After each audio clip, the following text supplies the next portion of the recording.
Right now, I'm delighted to introduce today's speaker, Mieke Eerkens, who will be giving a talk, Rewriting Memory, Navigating the Fickle Past in Nonfiction Writing. Mieke Eerkens is a Dutch-American writer who grew up in Los Angeles and currently lives in Amsterdam. She earned an MFA in nonfiction writing from the University of Iowa, and her writing has appeared in The Atlantic, The Rumpus, and Creative Nonfiction, among others. All Ships Follow Me, a book about her parents' experiences in World War II and the inheritance of war trauma, was released in 2019 by Picador and Macmillan. She is currently working on a memoir about her younger years traveling with the circus. I can't wait to read that, Mieke. We're grateful to have her here with us today, presenting a talk that explores the challenges and pleasures of writing memory on a craft level, as well as the ethical and philosophical considerations around navigating the past in nonfiction writing. If you could all join me in welcoming Mieke Eerkens. Thank you. Okay, so when I was writing my book about my parents' experiences in World War II, I had the enviable benefit of multiple witnesses to events that I could consult in my research. Or it turned out not so enviable, because there were conflicting accounts depending on to whom I spoke. My mother told me of the day her mother was unexpectedly arrested for being married to my grandfather, who belonged to the party allied with the Nazis and was taken away weeks prior. My mother told me how she remembered her mother being given 5 minutes to gather some things for her 4 children and throwing these things, toothbrushes, sweaters, blankets, out of the upstairs window to them before she was taken away, the house sealed up and the children left behind on the street. So this is how I wrote the scene. But when I spoke with my uncle, who had also been there, he insisted that didn't happen, the throwing of items from the open windows. So what do we do as writers of nonfiction when we encounter the fallibility of memory like this? So I want to talk today a bit about this sticky subject and have a collective discussion about how we can navigate the impermanent, fickle, shifting memory when memory is what we use to build our nonfiction narratives, whether the author's recollection of the past and or of those we consult. How reliable is memory? How do our memories differ from others? And what do we do as writers when there are differing memories that emerge in our research about an event in the past? How does our account of memories on the page alter or replace the memories that existed before they were recorded? I'm already forgetting to...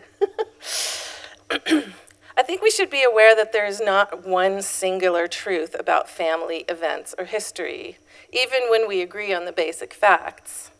Anyone recounting childhood memories with siblings will recognize this, and one sibling can have a wildly different interpretation of the same event than the other. I remember my father taking us fishing as a fun event, and my brother experienced it as obligatory. And this difference in perspective colored all the experiences on that trip for us. The emotional experience of one person colors the facts in a way that differs from the emotional experience of another. It's for this reason that we say that facts and truth are different things. For everyone, the facts are the same. Donald Trump was president for 4 years, fact. But the truth may be wildly different depending on the teller. He was a terrible president, one person's truth. He made America great again, another person's truth. Same facts, different truths. So I have a little clip from Jeanette Walls, who wrote The Glass Castle, talking about this. What advice would you give a writer? The best advice I ever got was from my mother, who, after having spotted her on the street, I got together with a couple of days. I said, Mom, what the heck am I supposed to tell people when they ask me about you? She said, tell them the truth. And I believe that it's the best advice anybody's ever given me, and I think it's true whether it's fiction or nonfiction. That being said, it's really hard. The truth, anybody who has siblings who's compared notes about your childhood, the truth Different is, parents.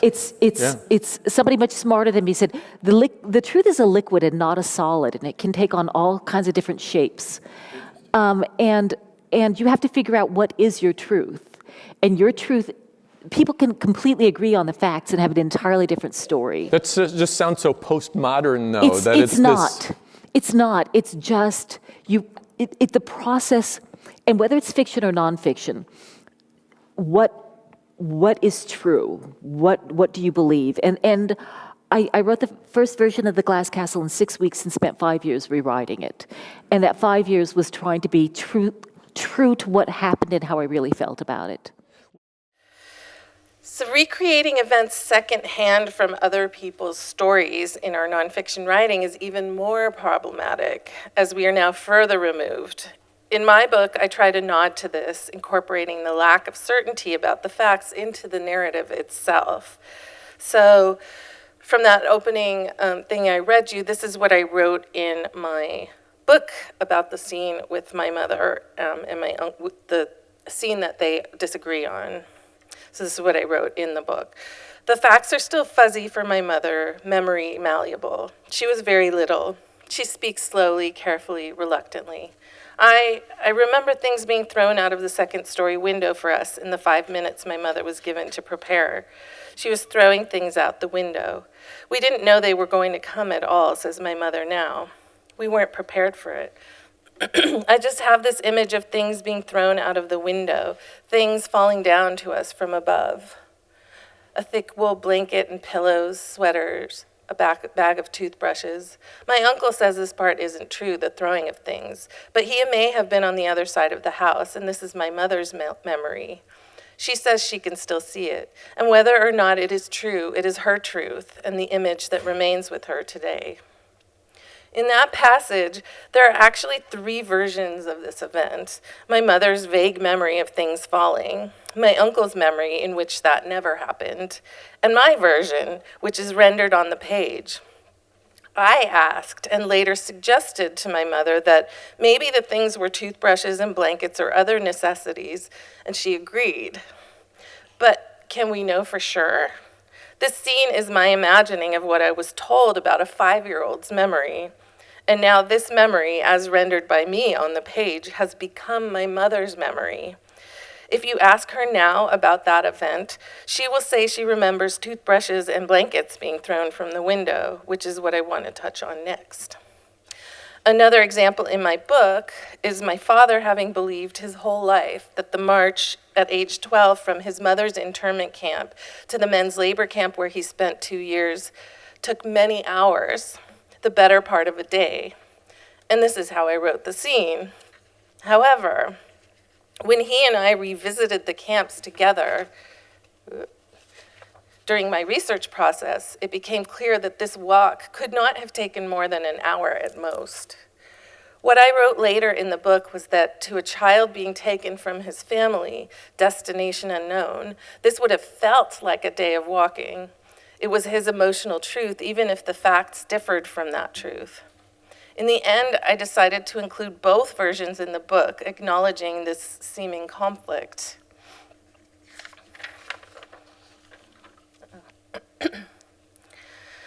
Years ago at a conference, I was on a panel with Maggie Nelson, Hope Edelman, Lucas Mann, and Honor Moore about writing about family. And during that discussion, a really interesting subject came up regarding the way that the act of writing our memories, our curated rendition of the past arranged artfully on a page, can often overwrite the original memory, such that we lose that original version of events and perhaps replace it for other people, in this case, our families. Maggie spoke of how our writing about the past, particularly when it comes to family trauma, may force a reckoning on the participants that they may not have wanted. We provide them with our own assessment of the past and thereby change their experience of it too. This is backed up by science, and multiple studies show that people experience memory conformity and social contagion of memory. One study on socially induced false memories showed that suggestions from others can influence our own memory of events. The specific words we use in our writing about events can also alter a participant's experience of it, as well as our own memory of it.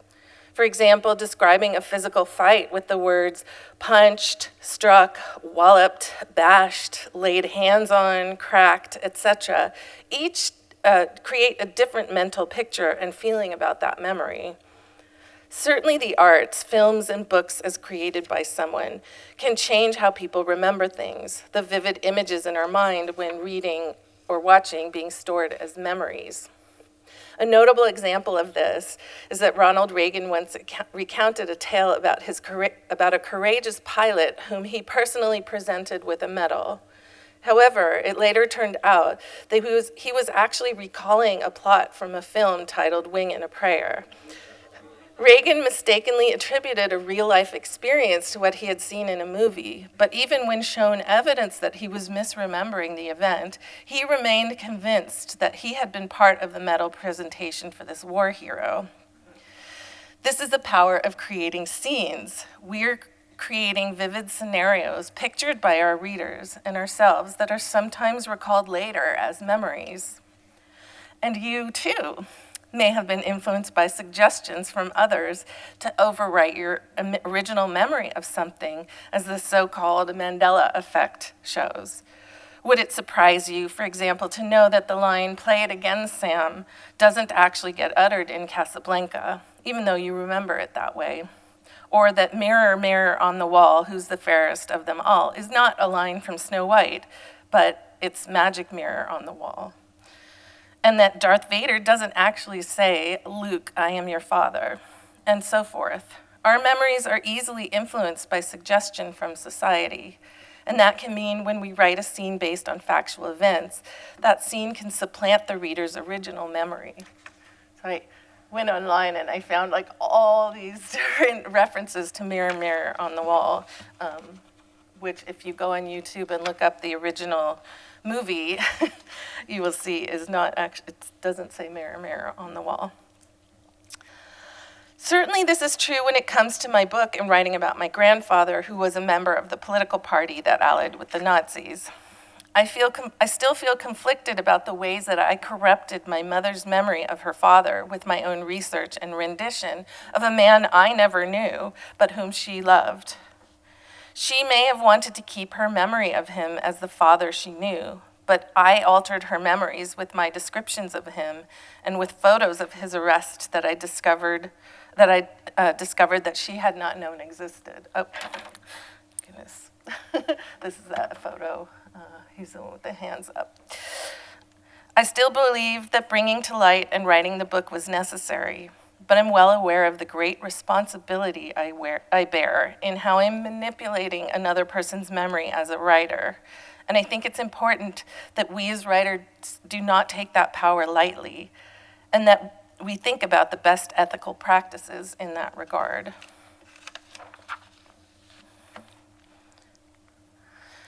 One event of a boy who escaped my father's internment camp was only vaguely remembered by my father when I interviewed him.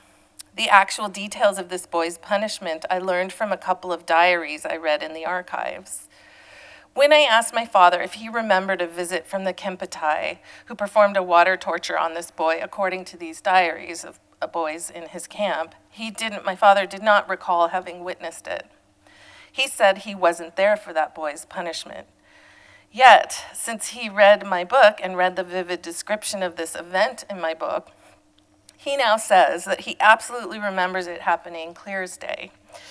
There's no way to know what his true memory is anymore because my book's version has replaced it.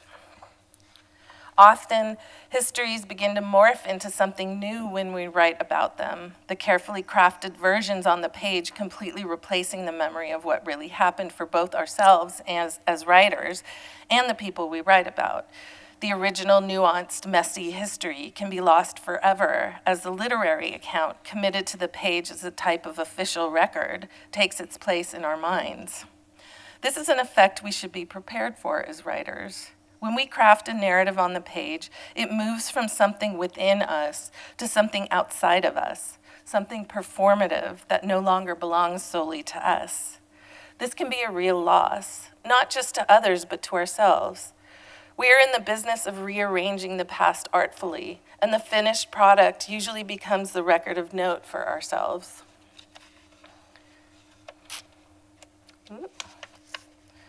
Sorry, I'm trying. Lucas Mann writes about this in an essay, How I Stole, sorry, I dropped my glass. How I Stole My Brother's Death and My Father's Grief, which explores the emotional repercussions of writing a memoir about his brother's drug addiction and death. Mann recounts a specific scene in his memoir. Quote, somewhere toward the end of my manuscript, there's a scene where my father and brother are on a balcony arguing about my brother's addiction. My father is pushing, trying to understand, and then my brother yells at him, trying to explain. He calls himself a bad guy. He calls himself a thief. This was a story my father told me, and then I put it in scene. My brother back from rehab, sitting slumped in an old sweatshirt, my father above him, unsure of what to do. And then my brother's words, which I found so poignant when my father fed them to me. Somewhere in the retelling, they had become unreal or a different kind of real.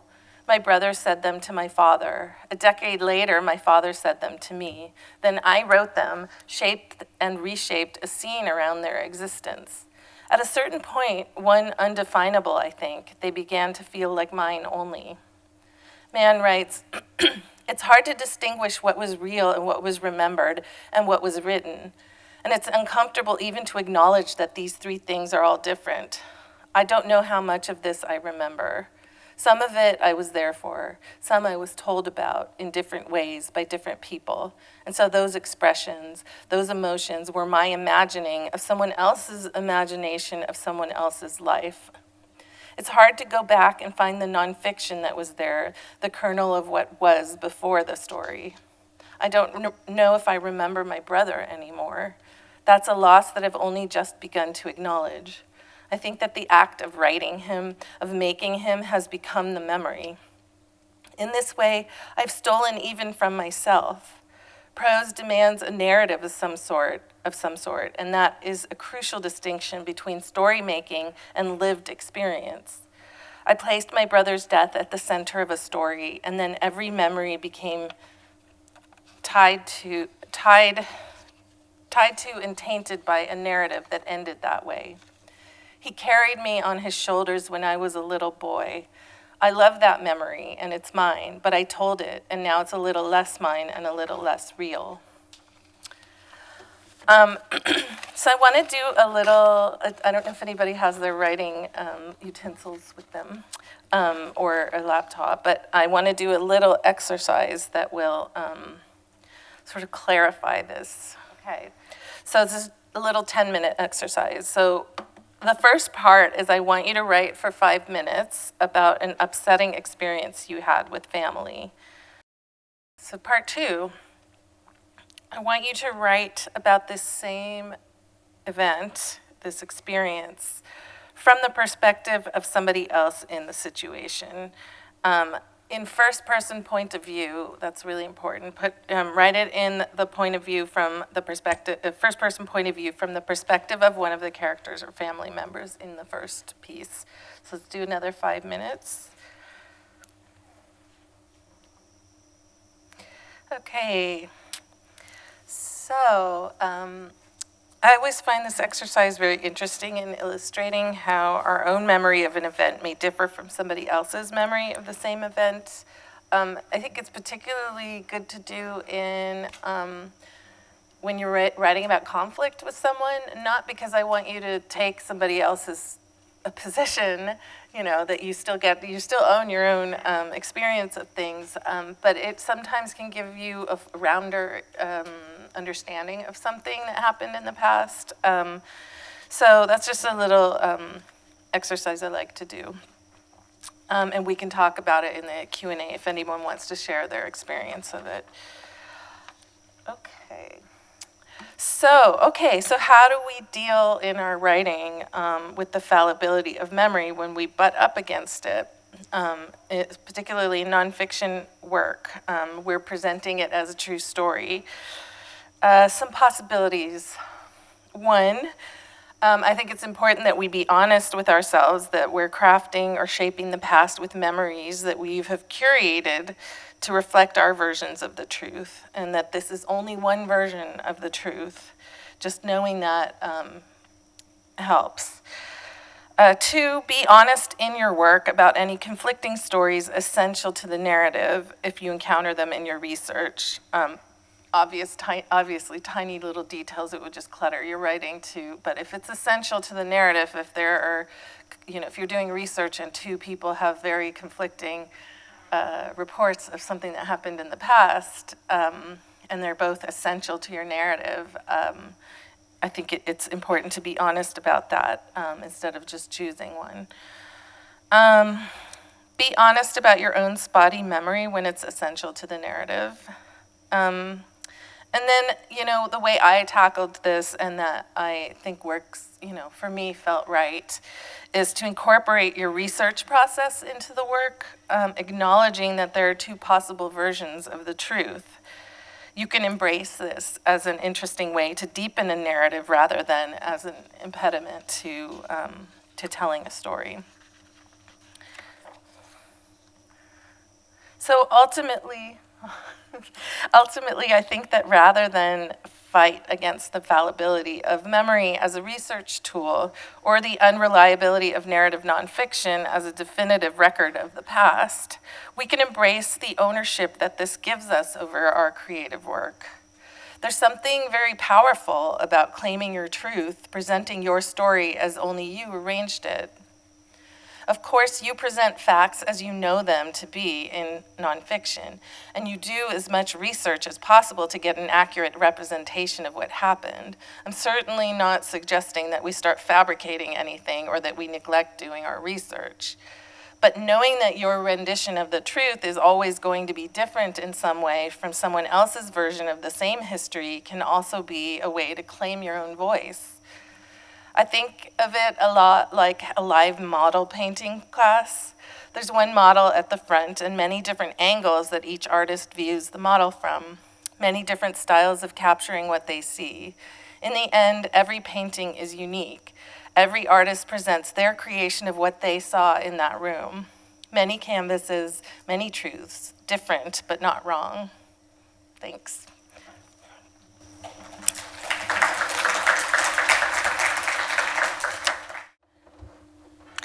Hi. Coming from the criminal and justice system, I just want to say I think it's really important what vocabulary words we use. And when we kind of play fast and loose with the word truth, my truth, your truth, somebody else's truth, it gives the impression that there are multiple truths as opposed to multiple opinions, multiple remembrances, multiple recollections. And when we do that, it does cross over into other fields where we have wrongful convictions because people are saying this is what I remember happening, and that becomes the true situation when we find out years later that that's not really it. So I just wanted to raise that caution. Yeah, I understand what you're saying. I think for me, the reason I bring that up is that people often are so convinced that their version of what happened is the truth. So for me, it's a distinction between what facts and what somebody's truth of something is. What their interpretation of what happened isn't necessarily the same as the facts. So I guess for me, that's what the distinction within writing that I make. But I understand what you're saying. Yeah. Thank you for the exercise. I'm curious how you would think about, so I'm writing a memoir also about my family, and one of the things and I've been given this advice a lot, write it from someone else's perspective. And where I struggle is my family is quite fractured. We live on different parts of the country. We don't talk about things the same way. And so, even in the exercise, I was struggling with, I have no idea how my sister feels about that, or it's almost like ships passing in the night where I'm going through something really intense and my sister's just going to work and we're not making that connection. And that's part of the narrative is there is kind of this ships passing in the night. I didn't know if you had suggestions or thoughts on how to do that if you're not necessarily sharing the same event, if that makes sense. Right.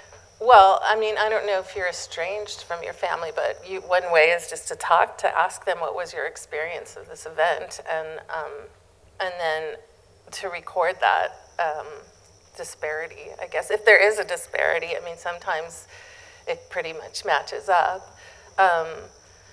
Yeah, so it's not like I'm saying that you should incorporate every single small disparity into your work, because that would be impractical. But, you know, in terms of like my book having two people tell me completely different accounts of the same event that I wanted to depict in my book, made for, I decided to just include both at the, within the narrative. So one way is just to talk, call your sister and say, can I get your account of this event? She might even, but people often can add new layers of things that they observed or that they know about a situation that you didn't know, and provide like evidence of things to sort of deepen your understanding of the situation. Yeah. Hi. Even just doing this exercise, it brought up a lot of emotion and feelings, and this is sort of a 5-minute exercise. And so I'm wondering how you deal with that, because there are a lot of big feelings, especially around conflict. And so how do you approach writing about something that is fraught with enough detachment, especially if you're then trying to consider what someone else might feel? Or how do you approach someone else who is going to have a lot of emotional weight around something and help them work through that when you ask about something? Yeah.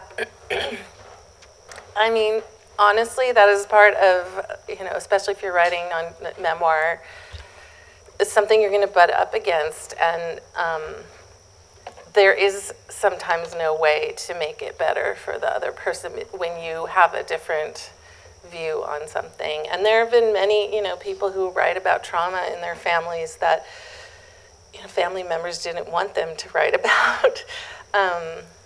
They wanted to keep those memories. Yeah, it can be really painful to have your, like the example I gave of my finding that photo and like writing about my grandfather's past. My mom had like wanted to sort of bury that and not look at it because it was painful to look at. Thankfully, really thankfully, my parents were very generous about letting me write whatever I wanted and not, they haven't like disowned me or anything. But I mean, for that reason, I think maybe, yes, you can say this is my version of, this is the way I interpreted it, and I'm sorry if it's upsetting to you.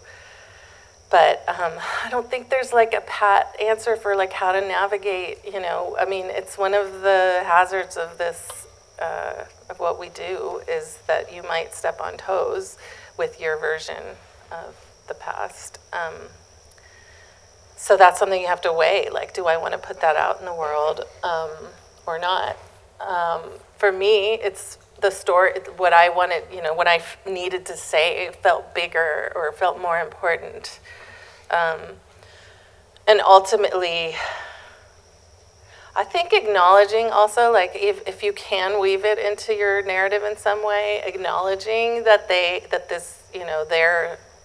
this is something that may hurt them, or acknowledging that they have a different version of it, that can be some sort of balm to their hurt feelings. I think just even acknowledging with my mom, like, that it was painful for her to, and that she loved her father is acknowledgement that she has a different feeling about her father. Yeah. It's hard though. I don't have a solution that's easy. Hi, Mieke. Right here. Oh, hi. Hi, right next to her. That's why we grabbed this ball and we're never getting it up. So forgive me for being the slow kid in the lecture, but There's a fundamental question I have about something like what you just described with your mother and the stuff that was thrown out the window or wasn't thrown out the window. So one distinction I can grasp is there's a difference between writing about someone else's memory when you weren't there and the responsibility for research versus what I gather my friend here would be talking about where she's directly involved. But my question is, why does it matter whether the items were thrown out the window or they weren't, if there's no way to determine whose version is true? As long as you say, this is my mom's memory of these things flying out the window and all that entailed, why do you then need to back it up with the brother saying, no, it didn't happen?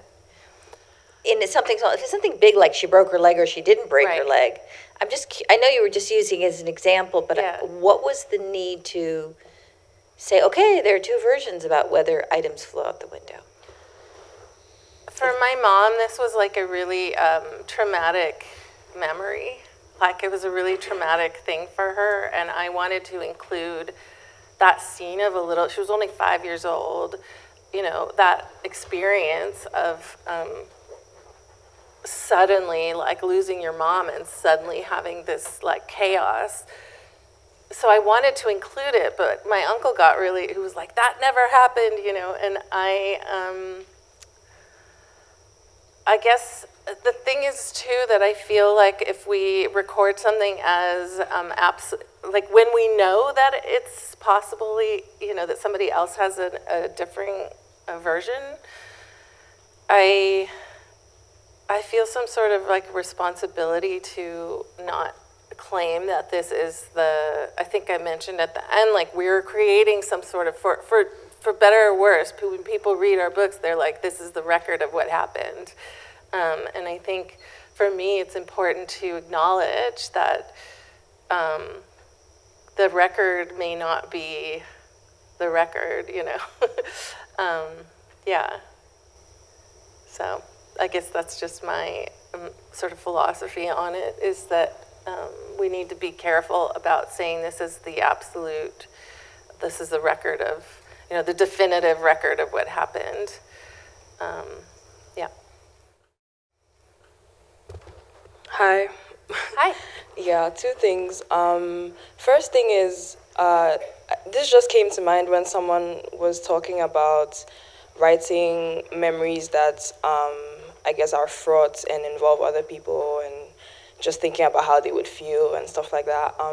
A work that I typically go back to when I'm thinking about writing memory and writing real events is Family Lexicon by Natalia Ginsburg. I think a lot of her work also just, although it's fiction, is very centered on a lot of real things that happened within her family, especially when her family was navigating moments of periods of fascism and stuff like that. So that's a very good recommendation if you're interested in looking for a way to navigate writing memory, especially also in fiction. And even before the story begins, she's like, yeah, everybody, although this is fiction, everyone in these pages are real, everything happened, and if you're mad, I don't really care. She says it in a much more polite way, but I just find that really interesting. Second thing is just a reflection on the writing exercise that we did. I think considering that there are various truths or remembrances when it comes to an event is a very interesting and very necessary exercise also in empathy. Because when I was writing my reflection, I was writing about something that happened between me and my sister. And then when I had to change the point of view, I resisted it because I had to put myself in her shoes and kind of think about how she felt. And I kind of didn't want to do that, but then I did eventually. So yeah, the exercise just made me realize that considering different truths and remembrances is also a very good exercise in exercising empathy when it comes to various people, and it's a good consideration to have when writing things like this. Thank you. Yeah, I think I like that exercise too. Not even so that you need to represent that person's point of view, but like even in fiction, I have people do this exercise with their characters, because I think we often are so like locked into our perspective that it deepens your other characters around your your protagonist, the other characters become sort of fuller when you understand them better. So it's not even necessary. Sometimes people resist it because they're like, I don't want to like consider what this person who took advantage of me or whatever it was. I don't want to consider their perspective. But I think it's not necessarily for that purpose. It's for like being able to depict them better and to make them rounder characters. But yeah. There are probably some more questions. I think Mieka's willing to stick around for a couple minutes and talk to you. If we could just give Mieke a round of applause for this wonderful presentation. And please feel free to join us tomorrow for our 11th hour and again on Friday when we have the faculty reading. Again, thank you all for joining us. Thank you, Mieke, and we'll see you all soon. Thanks so much.